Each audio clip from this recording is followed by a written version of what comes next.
Hello, y'all. My name is Kaysen Rose. My name is Mallory Zielinski. My name is Chastney Gregory. My name is Brittany Lyerly. And I know you may all be asking yourselves why you should apply for Founders. Applying for Founders isn't about winning. It's about reflecting on what your program has done this past year. By creating a video to highlight the variety of projects within your EAST at your school, you're able to share your story with your community, your school district, and other EAST students. Every program has a story, and you need to be sharing it because it creates a buy-in for your program. Our EAST program has been dedicated to keeping the Buffalo Island Museum relevant in the COVID outbreak because it is our best resource to preserve our local history and culture. The museum has been closed to the public since March 2020. The museum committee expressed a desire for a resource that the public as well as local educators could use to teach younger generations about our Buffalo Island. I have used Kula to create a 360 virtual tour of the museum. The tour links to the videos that have been created in past years by EAST students where Buffalo Island citizens tell their personal stories of various artifacts. Brittany has designed an app using Thunkable that allows users to access all the interactive exhibits EAST students have produced and will eventually link the 360 virtual tour. Gavin has put together a scavenger hunt that teachers can use to encourage learning about the cultural heritage. At the beginning of this school year, we sent out letters to potential community partners asking them if we could assist them with any community problems. Ms. Patsy, the librarian at the Monett Public Library, quickly responded. One of our students met with Ms. Patsy and discovered that she is concerned about the 8 to 12-year-old age group, which seems to quit reading altogether. They came up with an idea to create book trailers targeting books that would interest this age group. She had never worked with video editing before, but has since learned how to create interesting book trailer videos that would hopefully encourage young readers. We've uploaded these book trailers to YouTube and created QR codes on bookmarks to display at our local public libraries, as well as our school libraries. Other students are 3D printing bookmark holders for their display. We've also partnered with our school librarians to create audiobooks on video that are displayed on a Google site. Monett Manor has a grandfriend that is blind and partially deaf, Mr. Larry Wilson. He faces barriers in his everyday life, one of these being able to access his TV remote apps. Last summer, I was working in activities when I realized this problem because I was getting frequent pages to Mr. Larry Wilson's room. He needed help accessing these different apps. I had the idea of 3D printing a cover for his remote that labeled the various apps using Braille. This case would hopefully help Mr. Wilson gain a higher sense of independence when using his remote. Once school started, I began working with Jonathan and Jose on this project. Blender was used to design a remote case that had Braille translations above each button. The case needs to be printed with flexible filament to create a cover that will stretch over his original remote. We're having lots of struggles using the flexible filament, and we've also been collaborating with Arkansas State University engineering students, as well as Mr. Drew Wallace from MakerMade. We will continue working on this project until it is complete.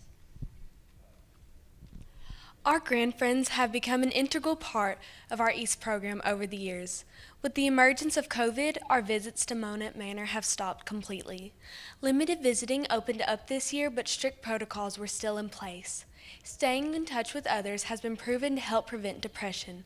So 2 of our EAST students wanted to create an app that would allow our grandfriends at Monett Manor to visit one-on-one with our EAST students virtually. We wouldn't have to deal with the COVID restrictions, and it would benefit our grandfriends by promoting interaction with others. This past December, a tornado ripped through Monett Manor. Now, our grandfriends are scattered in nursing homes all across northeast Arkansas. This app project takes on new importance because it will allow these residents to see a familiar face. The residents' family and friends could use the app to visit with them virtually since they are no longer as close as they once were. Students are using Thunkable to host a remote meeting feature, as well as provide access to several originally designed games that would help promote improvement in mental health and memory.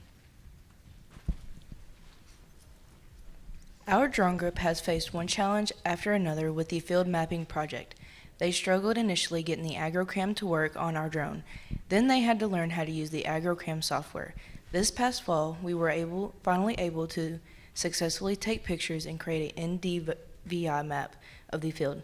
This particular field has had drainage issues that the farmer has tried to fix. The dark red on the bottom left side of the field is an area where the field holds water and the crops aren't as healthy there. Future plans for this project include partnerships with local farmers in our area. We also want to include a couple of junior high students so the project could continue throughout the years. 2 years ago, I started working on a peanut receipt app after talking to my dad, who is a peanut farmer. He discussed his frustrations with the peanuts being lost after truck drivers drop off their load at the peanut receiving plant. I came to a stopping point when I couldn't find a way to store the needed information where it could be accessed. Since the beginning of the school year, I started working on the project again and have finally made some progress. I've been using Thunkable to code the app and have discovered that I can use Airtable to store the data that the farmers enter. I'm currently working on a way to store the picture to the Thunkable account. I've definitely learned patience and perseverance while working on this project. I'm determined not to give up.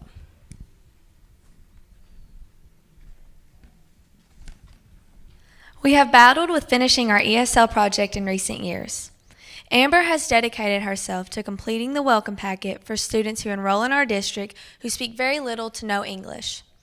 This packet includes a brochure introducing important aspects of our school with QR codes linked to videos in English and Spanish, as well as bilingual buddy cards. I'm proud to say that BIC will now be a more welcoming school for students who speak no English. Every year, our community looks forward to our annual Veterans Day program. This year was no different. With COVID restrictions still in place, we had to find a way to keep our community safe but still connected. Live streaming the program helped us to solve this problem.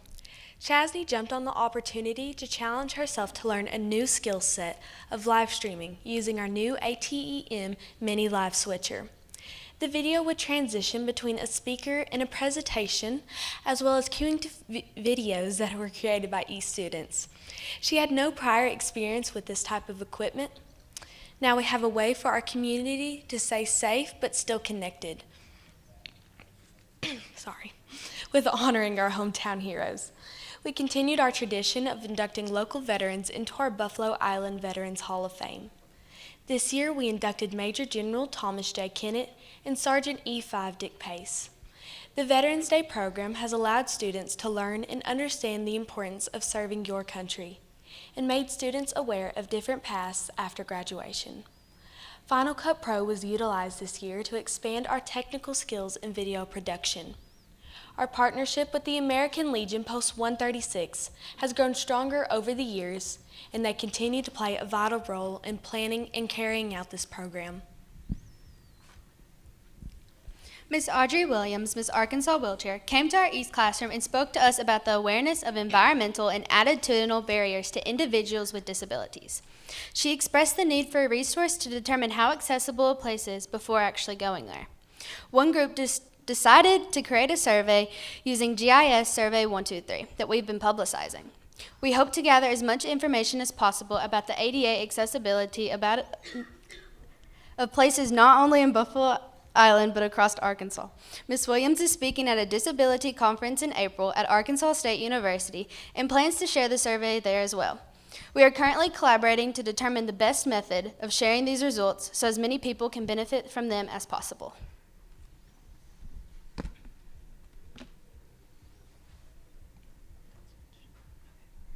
Students in East at Buffalo Island Central High School continue to learn and grow. We are incorporating technology and solving real-world problems as we build up our Buffalo Island community. Thank you for letting us share our story with you. If you are interested in learning even more about our East program, we have a website where you can find our founder's video as well as previous videos and additional information about our projects. We've also linked a presentation about how to tell your story. We would love to help you get ready to share your East accomplishments with your school and community. Here is a QR code to our East website. If you have any questions, we would love to help you. Thank you.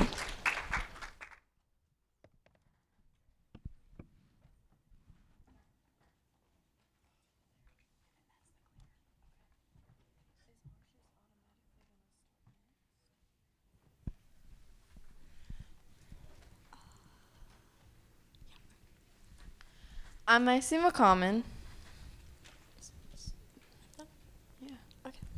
And I'm Sierra Stevens. We are East at Cross County High School, and this year we were really fortunate to have the perfect storm of great community partners and prior experience to create great learning experiences while making an impact within our community.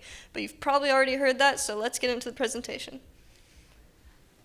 How do we get into the presentation? So first up, we want to talk about our project at the Village Creek State Park. Several years ago, a group of seniors who have since graduated were presenting to the Wynn Chamber of Commerce when a Village Creek park interpreter came up to them and gave them the idea to map the trails out there of 360 tours. However, at that time, we had no idea how to accomplish that, but fast forward a few years, we got a 360 camera and I began learning how to use it. My first tour was a tour of the school, and then I got the opportunity to make a tour of the Park and Archaeological State Park Museum. That ended up being the Congressional App Challenge winner, so we felt very confident that we would be able to take on this project. Once we started the project, I grabbed 2 8th graders, Cammie McGee and Jenna Organ, to be a part of my team so that the younger students could get on-field experience so that once I graduated, they could still do more tours.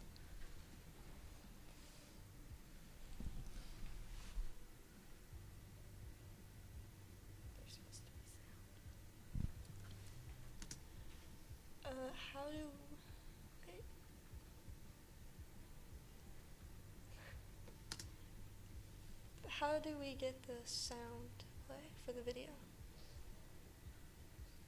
Okay, great, thanks.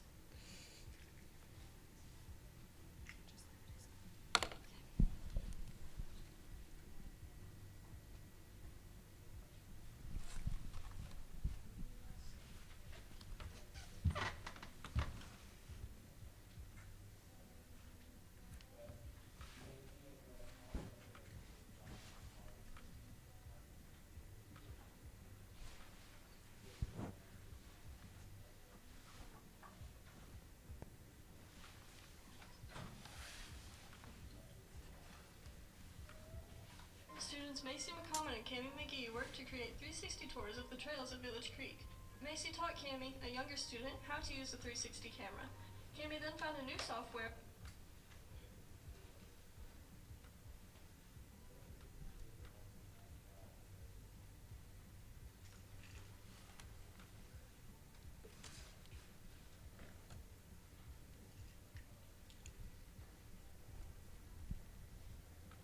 Students Macy McCommon and Cammie McGee worked to create 360 tours of the trails of Village Creek. Macy taught Cammie, a younger student, how to use the 360 camera. Cammie then found a new software, Clappity, to place the tours all in one spot so those who couldn't view the trails in person for any reason would still be able to enjoy the sights. Other members of the project, Bo Cook and Connor Wilson, worked to collect GIS data and map the trails. Overall, we have been named the state winners for the Samsung Software Tomorrow competition, and we are currently competing at the national level. This project has given me the opportunity to teach new skills to students and further develop my own. Being an East student has given me the confidence to not only lead, but grow. Videography has been a passion of mine for as long as I can remember, from creating YouTube videos in elementary school to editing feature-length documentaries for our Museums on Main Street project a year ago. I've always enjoyed getting to tell stories through video. Creating videos in East has allowed me to make massive and sophisticated projects that open the door to new community partnerships. One example of this is our work with the Cherry Valley Food Pantry. While we've worked with them in the past, this year they came to us with something that seemed like it would keep growing. While recording with Miss Ball, the food pantry facilitator, she mentioned to us about needing to find someone for some resources that they were needing and applying for a grant to expand their facilities. First on the list was a 360 tour, and someone was able to knock that out for them within a few hours. But the bigger ask was they needed a detailed floor plan of their facilities. Without hesitation, we called on 9th grader Mallory Wallace. As a 7th grader, she mapped much of our town for the fire department, and in that project got really good at making quick and detailed floor plans. She went to measure and sketch the facility and had a floor plan created within a week. Then Miss Ball wanted a 3D version of that tour, so Mallory decided to tackle that by learning SketchUp. And with no other experienced SketchUp users in our program, she dove headfirst into YouTube tutorials and lots of trial and error. So far, she has recreated the existing food pantry building to scale and is working on the proposed addition so our partners can better plan out their visions. In the end, it always pays to be willing to take on straightforward projects and keep your ears open for ways to grow. to us for help to get a grant. They plan to make an extension on their building for more storage with the ability to help more people. Sierra Stevens and Garen Wood made a video demonstrating the daily life of the food pantry, as well as showing around the facility and what all the rooms are for. This project relied heavily on communication. I had to send my video back and forth with the food pantry facilitator, adjusting it as needed, and even though we did face obstacles occasionally, with her sharing her knowledge of the food pantry and me sharing my videography capabilities, we were able to come to a good end product that we were both very happy with. Mallory Wallace created a 2D floor plan to show the new space that will be created and is working on a 3D model. In 7th grade, I started doing 2D designs for the buildings in Cherry Valley. When the project with the food pantry came up, I was happy to get on board. I started with the 2D designs and from there started working on the 3D designs to create a proof of concept for the future expansion. Macy McCommon created a 360 tour of the food pantry to supplement the video tour. This group of seniors, I'm gonna start over. So though we normally push our younger students to get involved, this group of seniors won something that has become sort of a tradition in our school, and they won our 5th Congressional App Challenge in 6 years. This group had the distinction of being 7th graders as the re-innovation of our program was starting, so they work on more of a college skilled level than a high school level. Seniors Joseph, Jared, Justin, and Emily wanted to create a video game. The team made a video game that would test the player using simple algebra questions requested by a 5th grade teacher to follow her lesson plan. Jared acted as the team leader, keeping everyone on task. A group of my friends were creating an educational game, and I was one of the last team members to join in on the project. They were having issues with direction and setting goals, so they brought me on as a team coordinator.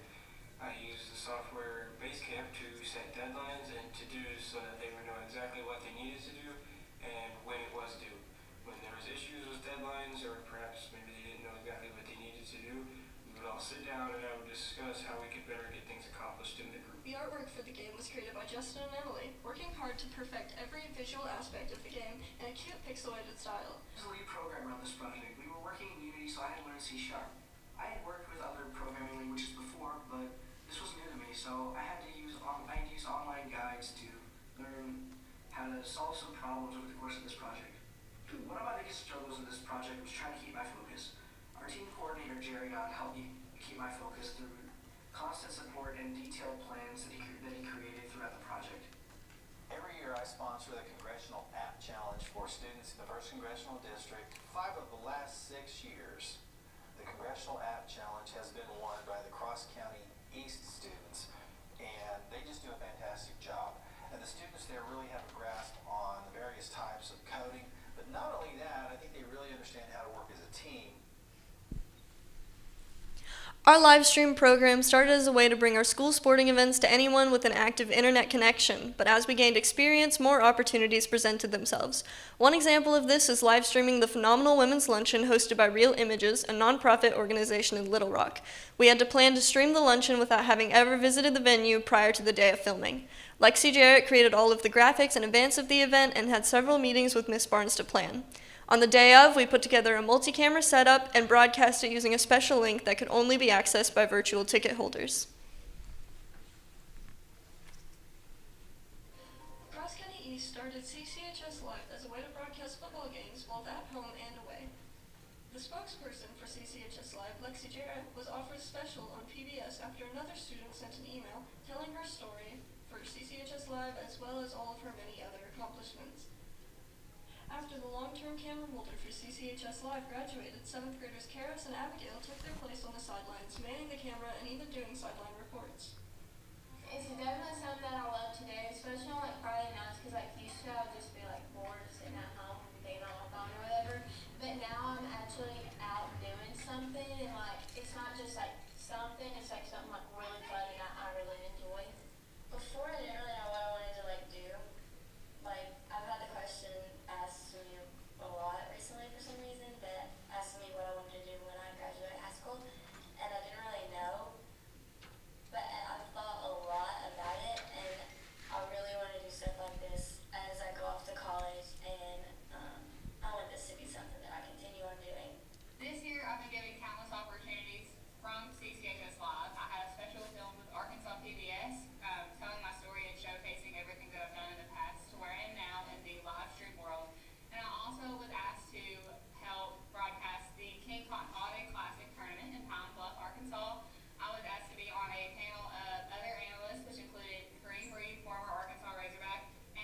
Crockett, reporter for KTV7 in Little Rock. Hi, I'm Michelle Barnes with Real Images in Alexander, Arkansas, and I wanted to send a great thank you to the EAST program at Cross County High School for producing our live stream of our fundraising event, the Phenomenal Women Luncheon in 2021. Our mission at Real Images is to empower young people, and it was just such an honor. And it meant so much to myself and the board of directors to have this group to come out and participate in the way that you guys did. We had people streaming from Arkansas, Texas, and Georgia, and so your participation in our event meant a lot to other people outside of Arkansas. And so we look forward to working with you guys again, and thank you so very much. So we are a very rural school, and Cherry Valley is a very small community, and our school is a fraction of that. And several years ago, we faced what you might call a fork in the road. In 2005, the beginning of our EAST program, we were never really considered an EAST school, and in 2016, the future of our EAST program was being questioned and what it brought to our students, community, and our partners. Now, this wasn't a change that happened overnight, but the effects of the change were realized almost immediately. Within a year of being told our program would likely be cut, we went on to be Founders Finalists in 2017 and Cornerstone Award nominees, winning all of the categories and Cornerstone Award nominees in all of the categories at least once, winning 2 of the pillars. I tell you this because no matter what state your program is in now or what projects look like this year, all it takes is one community partner, one real project, and one passionate student to find that spark and do something special at your school.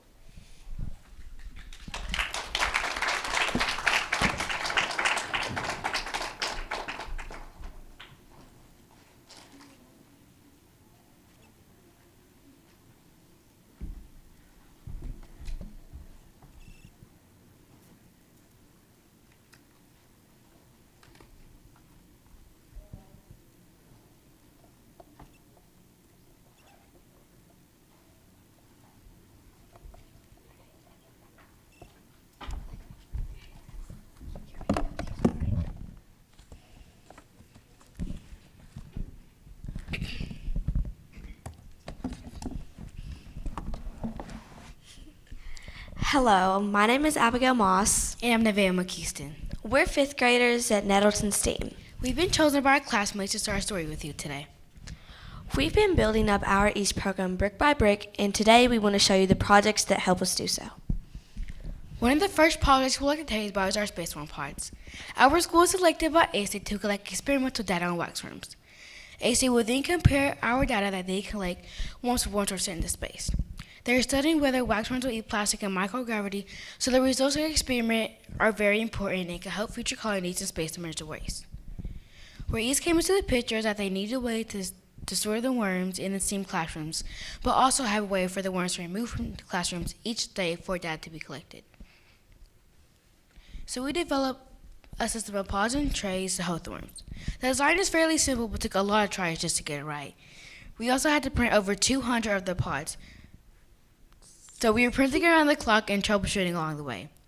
The pods also need lids that allow oxygen into the pods, so we used our laser cut-in acrylic to create the lids. Thankfully, we had a lot of help from our EASTC engineering biology students.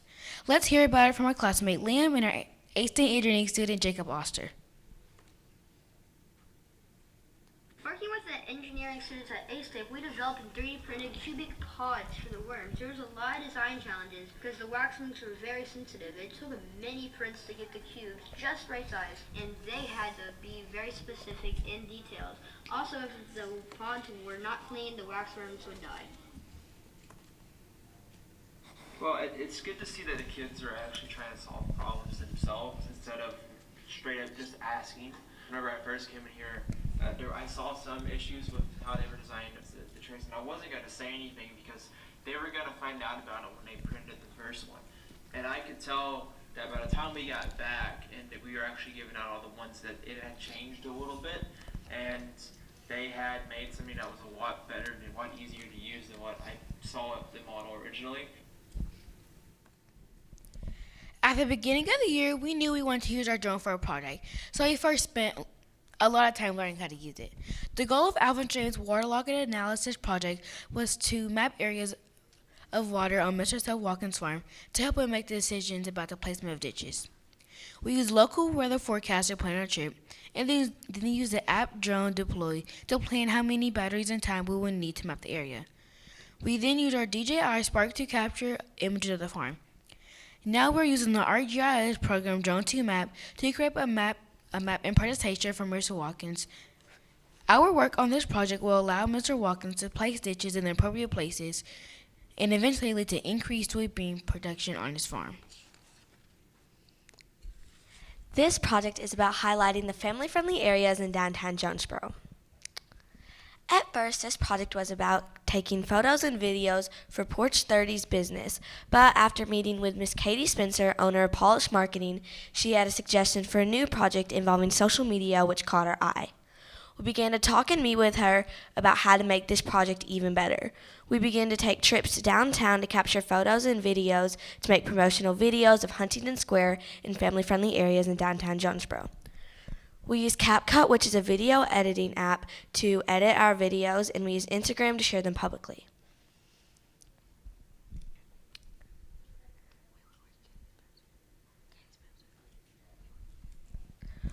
We worked with Katie Spencer, owner of Polish Marketing, and she taught us many social media tips, how to create engaging content, and editing tips. It was really fun getting to work with someone who does marketing as their job, and it's also great getting to see their office. One of the main struggles with this project was setting up meetings because COVID-19 was limiting our time and our partners too. But we are still working with our community partner to hopefully expand this project and to be able to take on larger responsibilities such as developing larger marketing campaigns. Here are some of the videos that they made.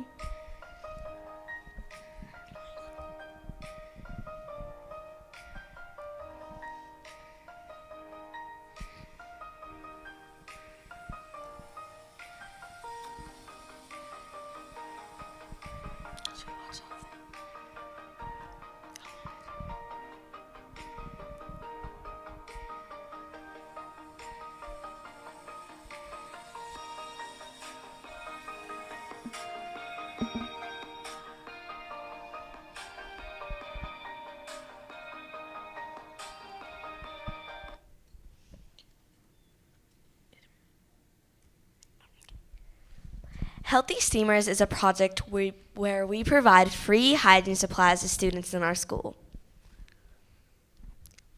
We made a Google form asking about the different hygiene supplies students in our school would need. We have a bunch of different supplies such as hair care, body wash, lotion, hand sanitizer, toothbrush, toothpaste, and basic hygiene supplies.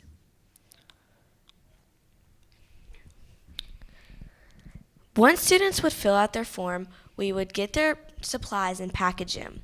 Since students probably wouldn't want everybody knowing they needed those supplies, we would deliver them discreetly by putting them in their lockers, letting them come pick it up at the East classroom, or giving it to a trusted teacher to give to them. This is a legacy project, which we use legacy in a term as we've done this project for several years. So this year we knew we wanted to find a way to make it better. So we decided to focus on diversifying our diversifying our project. We worked with Miss Amber Booth McCoy, owner of the Diversity Booth, and she suggested that we made a Google form asking more specific questions about hair care students would need, and we needed to make sure that all populations of our students were completing the form to make sure that everybody had what they needed.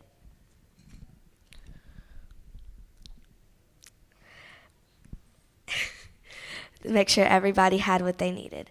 So she also suggested that we needed to make sure our project was diverse, equitable, and inclusive. That was a big learning curve for us figuring out how to cover all of those, but she helped us many, many times.